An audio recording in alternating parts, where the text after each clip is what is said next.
들었습니다. 싸우지 않는 것이 능사가 아닙니다. 싸우지 말아야 할 것 가지고 싸우는 게 문제고, 싸워야 할 것 가지고 싸우지 않는 것이 문제입니다. 우리는 선한 싸움을 싸우기 위해서 싸우지 말아야 할 것들과 싸우지 말아야 합니다. 그래야 이 선한 싸움에 집중할 수가 있어요. 자, 우리는 이제 다시 앞에 본문으로 돌아갑니다. 본문의 순서 때문이 아닙니다. 선한 싸움을 싸우기 위해서 분명히 우리 가슴에 새겨야 될 아주 중요한 진리가 그곳에 있기 때문에 다시 돌아가는 거예요. 여러분, 그 메시지는 무엇이냐? 그 진리는 무엇이냐? 죄인인 우리를 하나님이 사랑하셨다는 거예요. 할렐루야. 넘치는 은혜로 하나님이 이 죄인인 우리를, 나를 사랑하셨다는 거예요. 그리스도께서 죄인을 구하시기 위해 이 땅에 오셨습니다. 사도 바울은 내가 그 증거다라고 말합니다. 나는 죄인 중에 괴수인데 넘치도록 큰 은혜를 받지 않았느냐라고 말합니다. 내가 그 놀라운 긍휼을, 하나님의 긍휼을 받은 이유는 주께서 죄인을 얼마나 많이 사랑하시는지, 그 사랑이 얼마나 확실하고 큰지 모든 사람에게 알려주기 위해서, 본이 되게 하기 위해서, 모델이, 샘플이, 증거가 되게 하기 위해서 내가 나에게 그 은혜를 부어주셨다라고 말하고 있습니다. 사랑하는 성도 여러분, 우리의 모든 선한 싸움은 이 진리 때문에 가능합니다. 이 진리 위에 우리가 서 있습니다. 이 진리를 선포하고 지키고 전하는 것이 우리의 선한 싸움인 줄 믿습니다. 이 진리 위에 서 있지 않을 때 우리는 사탄의 놀림감이 돼요. 사탄의 밥이 돼요. 사탄이 우리를 갖고 놀아요. 반대로 우리가 이 진리 위에 굳건하게 서 있으면 결코 물러서지 않는 담대함, 그리고 지치지 않는 힘이 우리에게 부어지는 줄로 믿습니다. 여러분, 이 진리 위에 서는 저와 여러분이 되시길 주의 이름 축복합니다. 아멘. 우리 12절 다시 한번 읽겠습니다. 12절 시작. 나를 능하게 하신 그리스도 예수 우리 주께 내가 감사함은 나를 충성되이 여겨 내게 직분을 맡기시니니. 자, 사도 바울은 주께서 나를 충성되이 여겨서 이 직분을 내게 맡기셨다라고 말합니다. 이 직분이 무슨 직분입니까? 11절, 오늘 본문의 앞에 11절에 보면 이런 얘기를 합니다. 내게 맡기신 바 복되신 하나님의 영광의 복음을 따라서 이 교훈, 이 가르침을 너에게 준다라고 말하고 있어요. 그에게 뭘 맡기셨다고요? 하나님의 영광의 복음. 그러니까 이 12절의 이 직분이라는 것은 바로 하나님의 영광의 복음을 맡은 직분을 뜻하는 거예요. 그래서 주님께서 나를 충성되게 여겨서 이 영광스러운 복음과 그 복음을 전할 직분을 나에게 맡기셨다라는 내용이죠. 거기까지는 이해가 되는데 13절에 조금 당황스러운 내용이 나옵니다. 자, 같이 읽어보겠습니다. 13절이에요. 시작. 내가 전에는 비방자요 박해자요 폭행자였으나 도리어 긍휼을 입은 것은 내가 믿지 아니할 때에 알지 못하고 행하였음이라. 자, 주께서 나를 충성되이 여기서 이 일을 맡기셨다면 충성되이 여기실 이유를 열거해야 자연스럽지 않습니까? 그런데 이렇게 내가 비록 그때는 예수를 몰랐어도 진짜 진리를 추구했다, 하나님을 섬기기를 열망했다, 그걸 하나님이 가상히 여기셨다, 뭐 이런 등등의 내용을 열거해야 자연스러운 흐름입니다. 그런데 오히려 하나님께서 나를 충성스럽게 여기지 못할 근거를 제시하고 있어요. 내가 전에는 비방자요 박해자요 폭행자였다고 고백합니다. 그리고 그것은 내가 주님을 믿지 아니할 때 주님도 말씀도 복음도 성령도 알지 못했기 때문에 행한 일이라고 말하고 있습니다. 그러면 내가 알지 못했으니까 하나님이 나를 용서하신 거야, 용서받을 만한 일이야 라고 자기를 변명하거나 합리화하는 것인가요? 그렇지 않습니다. 여러분, 이것은 나는 무지한 자요 목매한 자입니다 라는 자기 고백이에요. 나는 히브리인 중에 히브리인이요 바리새인 중에 바리새인이라고 여겼고 자부했는데 그 생각이야말로 얼마나 무지몽매한가, 얼마나 허무하고 부끄러운 고백이었는가 라고 고백하는 거예요. 나는 아무것도 모르는 자였다, 무식한 자였다, 완악한 자였다 라고 고백합니다. 그래서 그는 이어서 이렇게 말하고 있습니다. 14절입니다. 같이 읽겠습니다. 시작. 우리 주의 은혜가 그리스도 예수 안에 있는 믿음과 사랑과 함께 넘치도록 풍성하였도다. 자, 새 번역 성경은 조금 이해하기 쉽게 번역했어요. 우리 자막을 통해서 같이 읽어볼까요? 시작. 우리 주님께서 나에게 은혜를 넘치게 부어주셔서 그리스도 예수 안에서 얻는 믿음과 사랑을 누리게 하셨습니다. 자, 내게 부어진 우리 주님의 은혜가 넘치도록 풍성했다라는 것을 말하고 싶은 거예요. 그 넘치는 은혜로 말미암아 그리스도 예수 안에서 얻는 믿음과 사랑을 다 누리게 하셨다라고 말하고 있어요. 자, 그는 무엇과 무엇을 비교합니까? 자신의 무익함, 자신의 무가치함과 감당할 수 없는 무한한 하나님의 은혜를 지금 대비하고 있다는 거예요. 두 개를 비교하고 있어요. 그래서 12절 첫 부분에 이렇게 얘기하는 거예요. 자세히 우리가 읽어보면은 나를 능하게 하신 그리스도 예수 우리 주께 내가 감사함은 이라고 얘기하고 있어요. 예수님이 어떤 분이라고요? 나를 능하게 하실. 내게 능력이 있다는 거예요? 없다는 거예요? 없다는 거예요. 내가 충성스럽게 직분을 감당할 자격이나 능력이 있어서 이런 영광스러운 직분을, 사명을 맡은 게 아니라는 겁니다.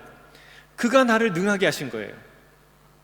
나는 오히려 이 영광스러운 직분에 전혀 어울리지 않는 자격과 능력을 갖춘 사람이었다고 스스로 자백합니다. 어떤 사람이었어요? 첫째, 나는 예수와 복음의 비방자였다라고 얘기합니다. 사사건건 꼬투리 잡아서 비난하고 조롱하던 성령의 회방꾼이었어요.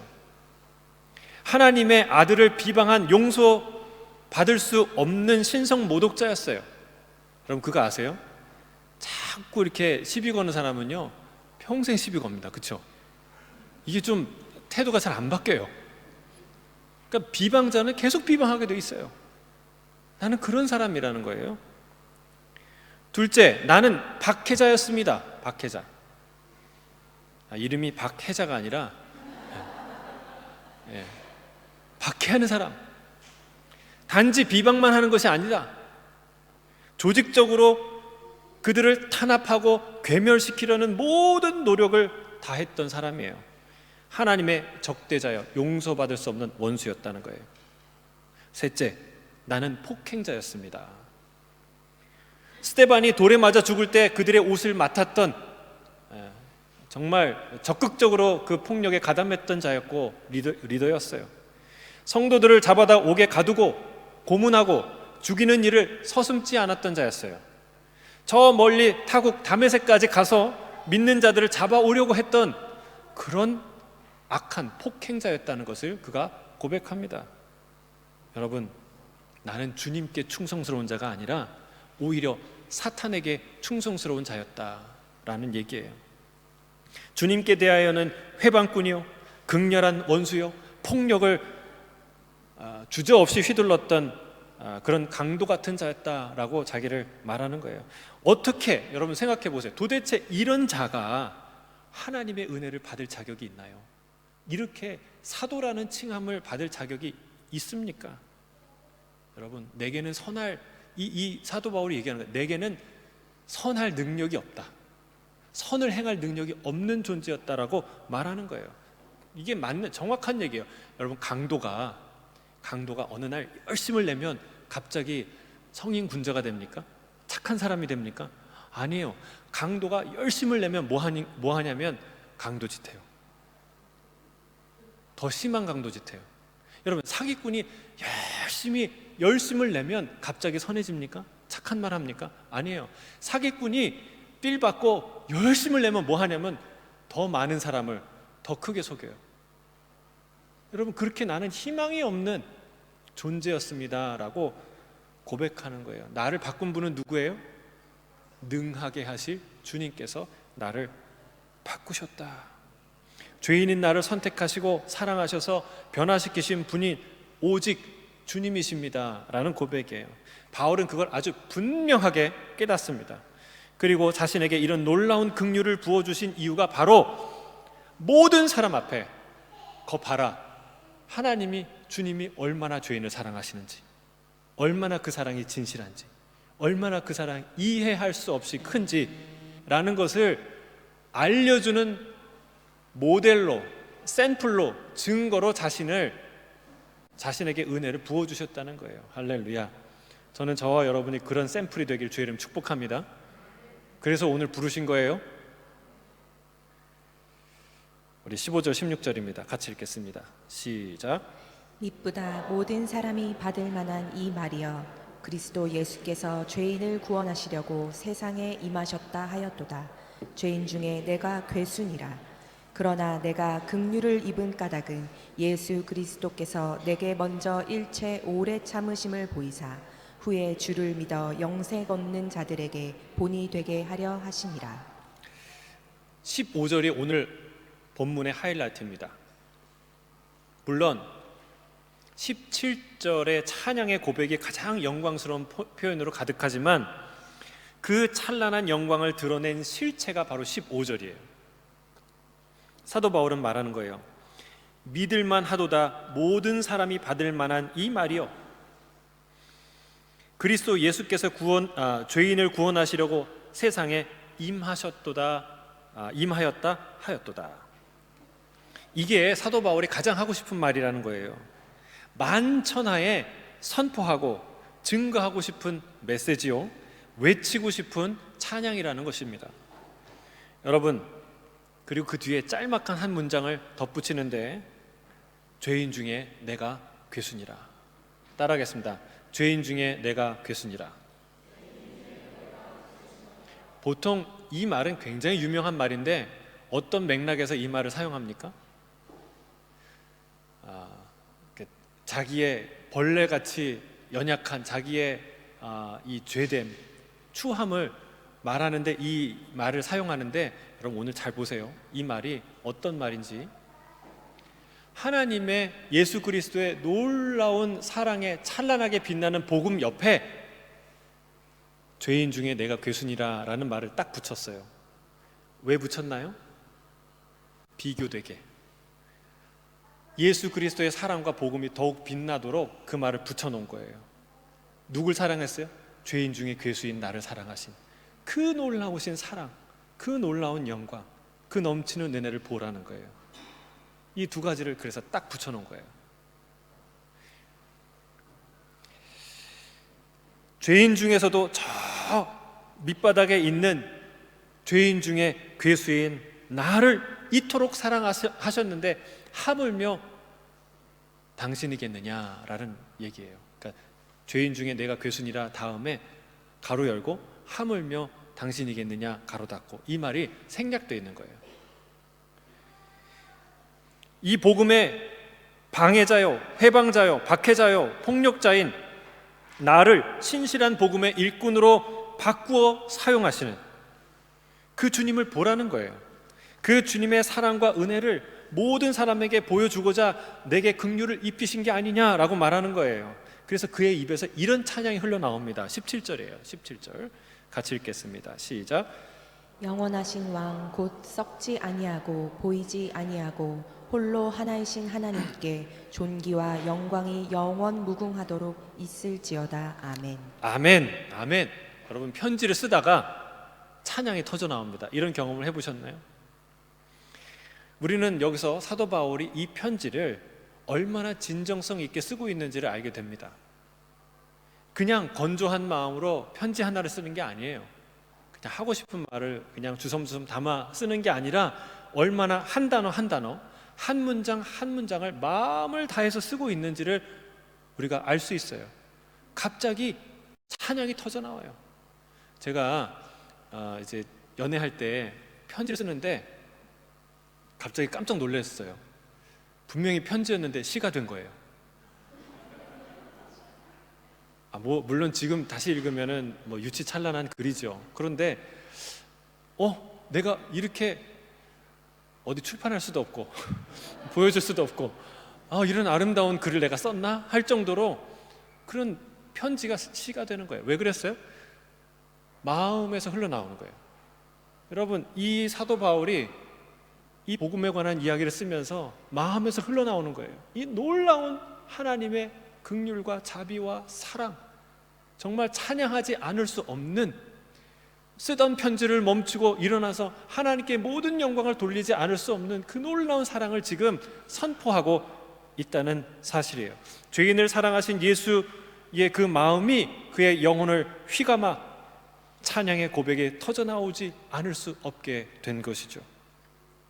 사랑하는 성도 여러분, 우리 오늘 굉장히 중요한 메시지예요. 이 한 가지를 꼭 기억하시길 바랍니다. 주님은 죄인을 사랑하십니다. 따라하겠습니다. 주님은 죄인을 사랑하십니다. 우리 옆에 있는 분에게 얘기해 주세요. 주님은 죄인을 사랑하십니다. 당신은 죄인입니다 라고 말하지 마시고, 다 아니까 주님은 죄인을 사랑하세요. 내가 이렇게 멋지고 훌륭할 때 나를 사랑한다 그러면은 이해가 되고 공감이 되고 좀 인정이 되고 받아들일 만해요. 근데 내가 실수했을 때, 내가 부끄러울 때, 내가 했던 죄, 지었던 죄 또 질 때, 아주 비교될 때, 그럴 때 하나님이 죄인을 사랑하신다 그러면은 막 상처에 소금 뿌린 것처럼 아파요. 받아들이기가 힘들어요.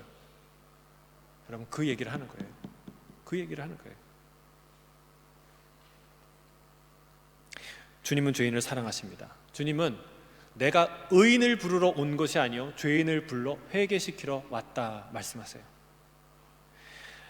인자가 온 것은 섬김을 받으려 함이 아니라 도리어 섬기려 하고 많은 사람을 위해 내 목숨을, 내 생명을 대속물로 주려고 이 땅에 왔다라고 말합니다. 주님은 세리와 죄인의 친구라고 불리는 것을 부끄러워하지 않았어요. 야, 그 말 좀 그만해, 제발 그 말은 안 할 수 없겠니? 이런 말 하지 않으셨어요. 그런 얘기를 하는 걸 알면서도 세리와 죄인들과 가까이 하셨어요. 바로 거기에 사도 바울이 오늘 찬양한 것처럼 영원하신 왕, 곧 썩지 아니하고 보이지 아니하시고 홀로 하나이신 하나님께 영원 무궁토록 돌려질 그 영광이 드러나 있는 거예요. 할렐루야. 여러분, 지극히 거룩하신 분이 지극히 낮고 천한 이 죄인을 사랑하셨다는 사실입니다. 여러분, 왜 사도 바울이 이 얘기를 할까요? 다른 교훈, 곧 헛된 말에 빠져서 율법의 선생이 되려는 그 사람들이 자꾸 그 율법을 잘못 사용했기 때문에 이 얘기를 하고 있는 거예요. 여러분, 율법은 누구를 위한 거예요? 불법한 자, 그리고 복종하지 아니하는 자들을 위한 것인데, 우리 9절의 표현대로 자꾸 누구한테 사용해요? 옳은 자들, 구원받은 자들, 예수 그리스도의 피로 정결케 된 사람들에게 자꾸 적용해서 그들을 괴롭힐 뿐만 아니라 양심과 믿음에 있어서 파산하도록 만들었기 때문에 이 얘기를 하는 거예요. 여러분, 이게 그 주장이 얼마나 어리석은 얘기인지 몰라요. 예를 들면, 자, 여러분 설거지를 하시죠. 설거지를 이렇게 물로 그 세제로 깨끗이 씻고 아주 깨끗한 행주로 딱 닦았어요. 그러면 기분이 좋겠죠. 그런데 어떤 사람이 자칭 설거지의 전문가라고 하는 사람이 와갖고, 그거 더러워서 안 돼, 갖고 이걸로 닦아야 되는데 갖고 왔는데 그게 걸레 이건 특별한 걸레니까 이걸로 닦아야 이거 완전히 깨끗해지는 거야 라고 말하는 것과 똑같다는 거예요. 여러분, 그러면 안 되죠. 율법은 더러운 죄를 닦아내는 걸레와 같아요. 말하잖아요. 율법은 누구를 위한 거예요?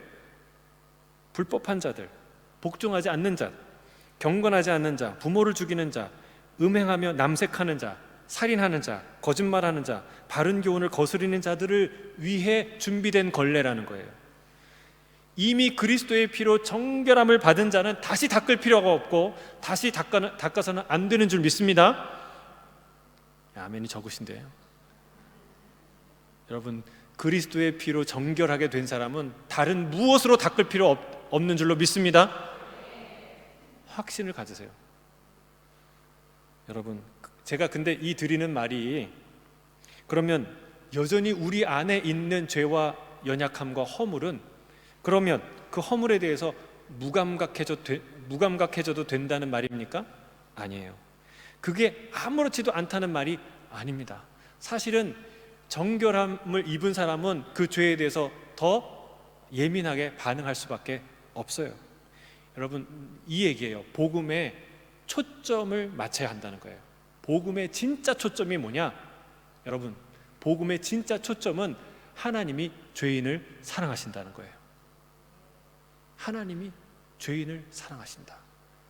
그 사랑은 완전한 사랑이다 라고 말하는 게 복음의 초점이에요. 하나님은 죄인 중에 괴수였던 바울을 선택하셔서 충성할 수 있는 능력을 주시고, 값없이 주시고, 하나님의 영광의 복음을 전할 사명을 주시기까지 하신 분이라는 거예요. 그래서 사도 바울은 로마서에서 이렇게 얘기합니다. 하나님이 우리를 위하신다면 누가 우리를 대적하리요? 누가 하나님께서 택하신 자를 고발할 수 있겠느냐? 당당히 선언하는 것입니다. 여러분, 이 사실을 모르거나 알아도 이 말씀을 굳게 붙들지 않으면, 붙들었어도 지금 적용하지 않는 사람은 사단에게 100% 농락당합니다. 사단이 계속해서 우리가 알고 있는 이 율법의 말씀들로 찌르고 고발하기 때문에 그렇습니다. 예를 들어 볼까요? 여러분, 우리가 말그락교에서 산상수훈을 암송하고 있어요. 마태복음 5장, 내년엔 6장, 7장 암송합니다. 지금 오남성 세미나가 11월 셋째 주에 있는데 여러분 준비해 주시고 함께 아이들과 그런 말씀을 암송하는 시간 가졌으면 좋겠어요. 근데 특별히 이 산상수훈을 암송하면요, 너무나 은혜로운 말씀인데 또 한편 너무나 위험한 말씀이에요. 찔릴 것들이 너무 많아요. 한번 제가 찔러볼까요? 첫째로, 억지로 오리를 가고자 할 때는 심리를 동행하라고 그랬어요. 그런데 우리는 어떤 사람이에요? 억지로는 단 한 발짝도 가기 싫은 사람이에요. 아니십니까? 억지로 가는 거는, 자발적으로 가는 거는 백리도 가요. 억지로 가는 건 단 한 발짝도 가기 싫어요. 여러분, 의욕을 품고 여자를 보는 자마다 간음했다고 그랬어요. 근데 우리는 시시때때로 야한 것이나 음란한 생각과 그런 컨텐츠에 자꾸 마음과 시선이 가요. 여러분, 오른뺨을 치거든 왼뺨도 돌려대라고 하는데 왼뺨은커녕 10배, 100배로 응징하고 싶어요. 아니, 뺨을 맞은 게 아니라 그냥 살짝 모욕적인 언사만 들어도 그냥 가만히 두고 싶지 않아요. 저만 그래요? 그게 우리 마음 아닙니까? 또 원수를 사랑하라고 했는데, 아니, 세상에 원수를 사랑하기는커녕 내 가족도 제대로 사랑하지 못하고 내 가족도 원수 만드는 게 우리의 모습이에요. 아닙니까? 여러분, 그래서 우리가 선택한 방법은 뭐예요? 가능하면 산상수훈 안 듣고 안 보고 묵상 안 하고 암송 안 하는 거예요. 가능하면 마태복음 5장을 지나갈 때는 눈 감고 모른 척하고 그냥 아멘하고 지나가는. 여러분, 그래야 됩니까? 외면해야 됩니까? 아니에요. 그럴수록 우린 말씀 붙들어야 돼요. 암송해야 돼요. 말씀 안으로 들어가야 돼요. 여러분, 이렇게 아이들을 가르쳐서는 안 된다는 거예요. 여러분, 아이들을 가르칠 때 예수님 얘기 들었지? 예수님이 말씀하셨지? 너 밖에서 누가 너 때리거든 절대 싸우지 마. 맞아. 그리고 용서한다고 말해. 그리고 사랑한다고 말해. 그게 주님의 뜻이야 라고 가르친다면 어떻게 되겠습니까? 너무 심각하게 받으시는 것 같은데. 그렇게 가르치는 사람 있나요? 그렇게 가르치면 됩니까? 안 돼요. 큰일 납니다. 왜요? 우리 아이는 예수님이 아니에요. 우리 아이는 예수님이 아니에요. 싸움을 걸거나 시비를 걸어서는 안 되겠지만 누군가 너를 부당하게 공격하거든 최대한 맞서서 싸워라 라고 말해 주어야 돼요. 한 대 맞았으면 10대 가서 때려라, 이건 아니지만 사실은 이 과잉 보복 또는 이 과잉 대응이 더 큰 문제이기도 하죠. 그러나 부당한 공격에 대해서 맞서지 않으면 그 공격은 점점 더 잦아지고 강도는 점점 세지기 때문에 그렇습니다. 가서 맞서야 한다. 2차 가해, 2차 피해를 막기 위해, 제3차, 4차의 가해와 피해를 막기 위해 최대한 맞서야 한다는 거예요. 혼자 맞설 수 없으면 선생님이나 부모에게 도움을 청해야 한다고 말해줘야 돼요. 그렇지 않으면 폭력에 노출된 우리 아이들은 병듭니다. 교회에서도 맞고 학교에서도 맞고 친구와에서도 맞는 거예요. 그 아이는 병들어요. 여러분, 주님은 세상의 폭력에 비폭력으로 대하셨어요. 당신의 말씀대로 오른뺨을 맞았는데 왼뺨을 돌려 대셨어요. 우리의 최종 목표는 예수 그리스도의 수준에 이르는 거예요. 근데 여러분, 우리는 지금 예수 그리스도입니까? 아니라는 거예요. 그분은 만왕의 왕으로서 이 땅에 오셨어요. 제가 사무실에 있는데 우리 이제 막 어린애들 이제 통통하잖아요. 근데 그 아이들, 부모님과 함께 온 아이들 중에 하나가 이제 막 말을 시작하게 됐어요. 같이 놀아주니까 제가 좋은가 봐요. 제 방에 막 뚫으러 와갖고 이렇게 쭉 보더니, 야, 너 지금 여기서 뭐해? 이러는 거예요. 자기랑 놀아달라는 거죠. 그 얘기를 들었을 때 내가 화가 났을까요? 얘가 반말을 하고 어디서 난리야? 너무 사랑스러운 거예요. 물론 그 아이가 5살, 10살이 돼서 그러면 안 되겠지만, 여러분, 그 아이가 이제 말을 막 시작하는데 저 보고 싶고 같이 놀아달라고 온 거예요. 그래서 그 얘기를 하는 거예요. 얼마나 귀여워요. 여러분, 예수님은 만왕의 왕이세요. 창조주로 이 땅에 오셨어요. 죄인하고 경쟁하는 분이 아니에요. 죄인들도 내 딸이고 내 아들들이에요. 여러분, 그 마음에서 죄인을 용서할 수 있는 거예요. 여러분, 우리가 그런 마음, 그런 인격까지 자라겠죠. 그러나 우린 예수님이 아니에요. 아직 연약한 죄인의 모습이 있는데 아직도 자기밖에 모르는 3살짜리, 4살짜리 아이에게 예수 그리스도의 사랑으로 친구를 용서하고 모든 것을 양보하고 모든 원수를 용서하고 사랑하라고 가르친다면, 강요한다면 이 아이는 성화의 길을 가는 게 아니라 오히려 그 폭력에 병들고 그 영혼은 점점 악화되는 길을 가게 된다는 사실이에요. 여기서 중요한 사실이 하나 있어요. 아이들은 성장한다는 거예요. 할렐루야. 여러분, 우리도 성장합니다. 그대로 이 수준에 있지 않습니다. 성장해요. 이기적이고 자기밖에 모르는 아이가 성장하면서 점점 타인을 생각하고 배려하는 그런 성숙한 존재로 자라나게 됩니다. 문제는 어린 아이에게 계속해서 너는 원수를 사랑하지 않으니 죄인이고, 죄인이니 하나님이 너를 예뻐할 수 없고, 하나님이 예뻐할 수 없으니 너는 하나님의 축복을 받지 못할 거야 라고 끊임없이 율법적인 잣대를 들이대는 것이 문제라는 거예요. 그러면 아이의 영혼은 병들게 되는 거예요. 원수를 사랑하라는 이 가르침은, 이 지속적인 가르침은 그 아이에게 필요합니까? 필요하지 않습니까? 필요합니다. 지속적으로 말해줘야 돼요. 원수를 사랑해야 돼.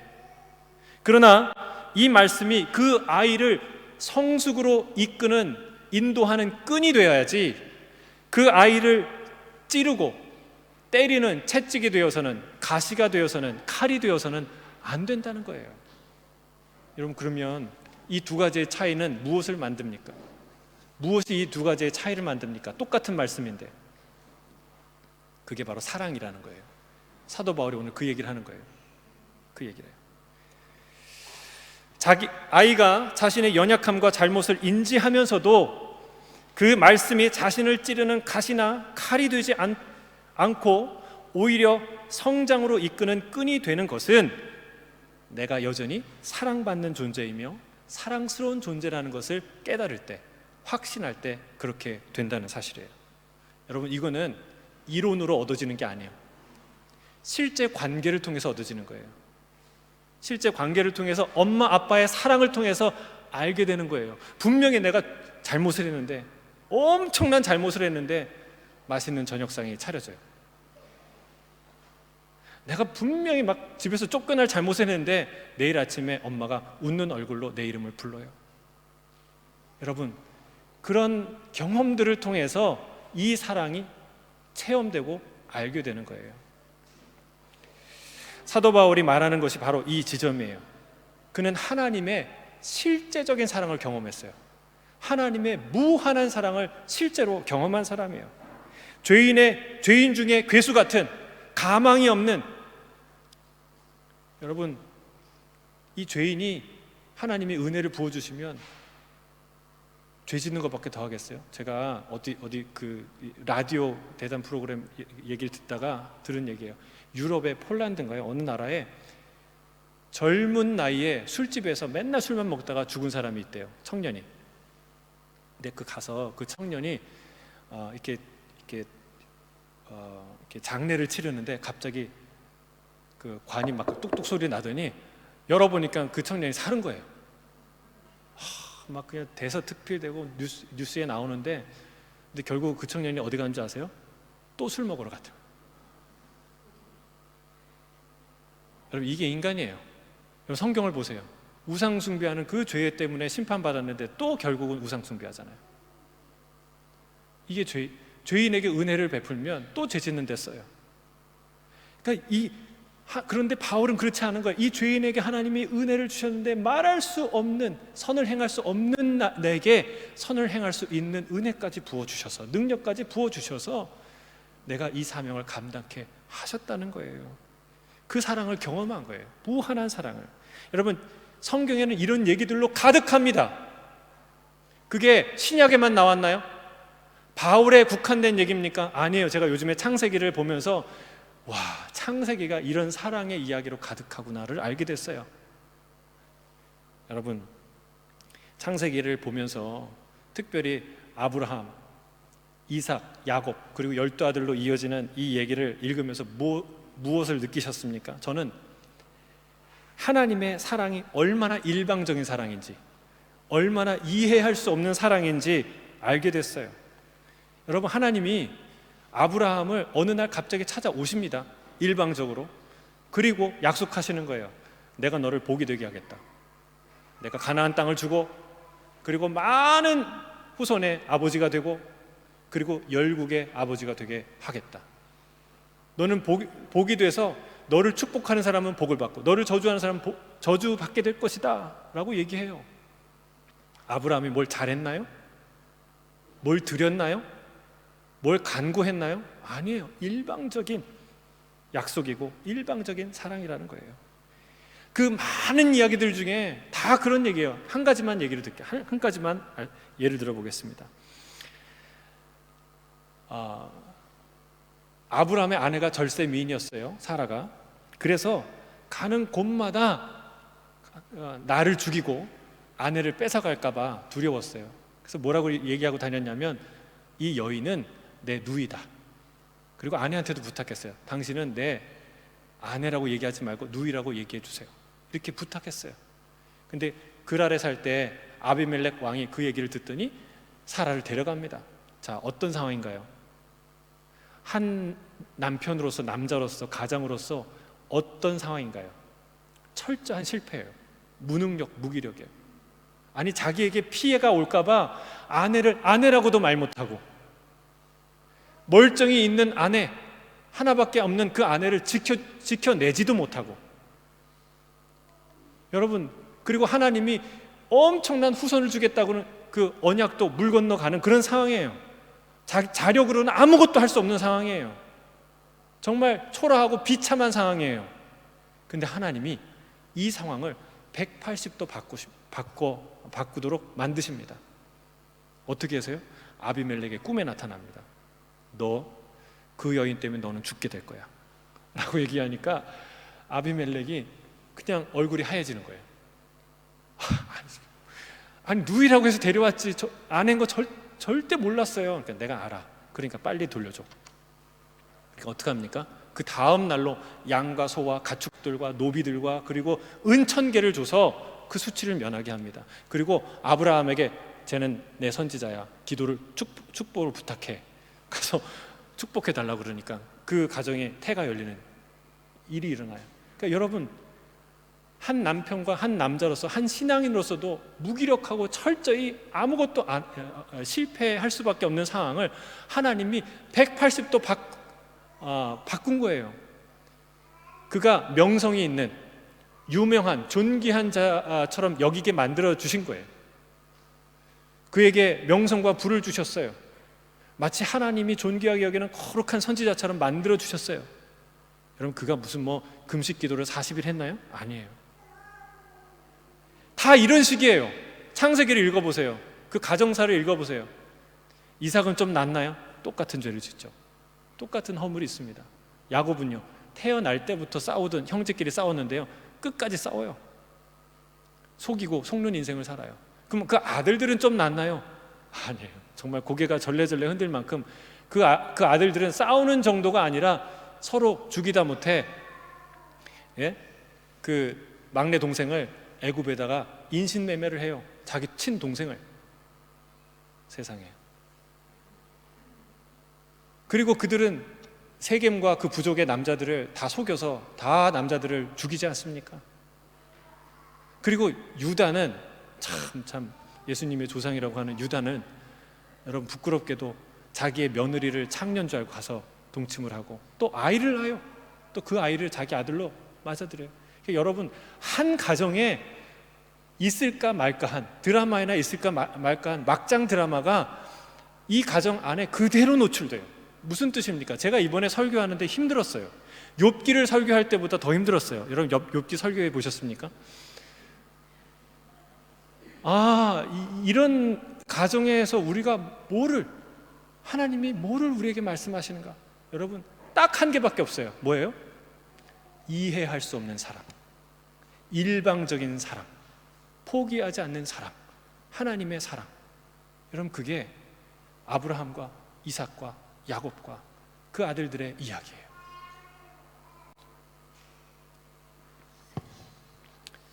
우리가 선한 싸움을 싸우기 위해 반드시 가져야 될 중요한 진리는 바로 이 진리입니다.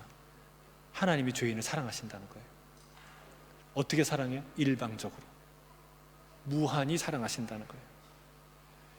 로마서 8장 1절에서 2절 이렇게 말합니다.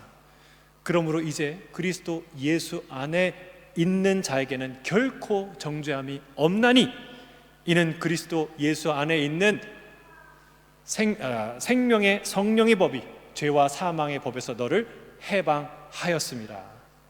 할렐루야. 여러분, 이 말씀을 무기처럼 써야 돼요. 암송하세요. 꼭 암송하시고 이 말씀에 너무나 위대한 힘이 있다는 것을 아시길 바랍니다. 여러분, 이 말씀을 알긴 알죠. 그러나 사용하십니까? 사단은 수시로 우리를 괴롭히고 정죄하는데 여러분, 이 말씀으로 여러분을 자유케 하십니까? 하나님의 그 놀라운 사랑, 일방적인 사랑, 넘치도록 흘러내리는 사랑을 여러분 경험하십니까? 여러분 분명히 아세요. 하나님의 은혜가 모자라서 더 많은 은혜를 받기 위해 이 자리에 온 게 아니에요. 그렇죠? 확실히 아셔야 돼요. 하나님의 사랑은, 은혜는 이미 흘러 넘칩니다. 아멘이 없네요. 참.